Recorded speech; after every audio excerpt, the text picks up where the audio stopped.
नमस्कार, इंडिया अपडेटमध्ये आपले स्वागत।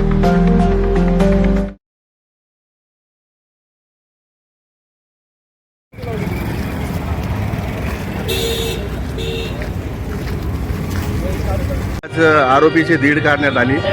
बॉम्बे चायनीजवर जे हल्ला मागं झालता तर नेमकं कधी झालतं आणि किती आरोपी अटक झालेले आहेत? नमूद गुन्ह्यामधल्या 2 आरोपींना आम्ही अटक केलेली आहे। आरोपींना घटनास्थळी येऊन आरोपींना कुठल्या वाहनातून घटनास्थळी आलेले आहेत, त्यांनी घटनास्थळावर प्रवेश कसा केलेला आहे, तसेच ते घटनास्थळावरून पळून जाताना कशा पद्धतीने गेलेले आहेत आणि कोणत्या दिशेने गेलेले आहेत याची पडताळणी करण्याकरिता आपण अटक असलेल्या आरोपींना या ठिकाणी घटनास्थळावर घेऊन आलेलो आहोत। आरोपींना आपल्या त्याबाबत सविस्तर माहिती दिलेली आहे। गुन्हे तपास अनुषंगाने आरोपींनी दिलेली माहिती ही महत्त्वपूर्ण ठरणार आहे। त्यासाठीच आरोपींना आम्ही या ठिकाणी घटनास्थळ पडताळणी पंचनामा करण्यासाठी घेऊन आलेलो आहोत। काय त्यांचा उद्देश काय होता तोडण्याचा? का या ठिकाणी मुंबई चायनीज हॉटेलवरती 10 ते 12 आरोपींनी तोडफोड करून गल्लीतली काही जी रक्कम आहे ती घेऊन गेलेली आहे।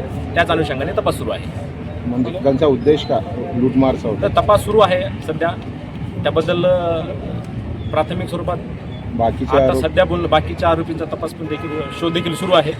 ज्यावेळेस घटनेतील पूर्ण आरोपी हे पकडले जातील त्यानंतर तपासांती या गोष्टीवर बोलणं योग्य आहे। जनतेला काय आवाहन करणार सर याच माध्यमातून? कुणीही घाबरू नये, अशा प्रवृत्तीला कुणीही खतपाणी घालू नये आणि कुणीही घाबरू नये। जनतेने अशा प्रकारच्या ज्या घटना घडत आहेत त्या घटनेबद्दल पोलीस स्टेशनला येऊन तक्रारी कराव्यात।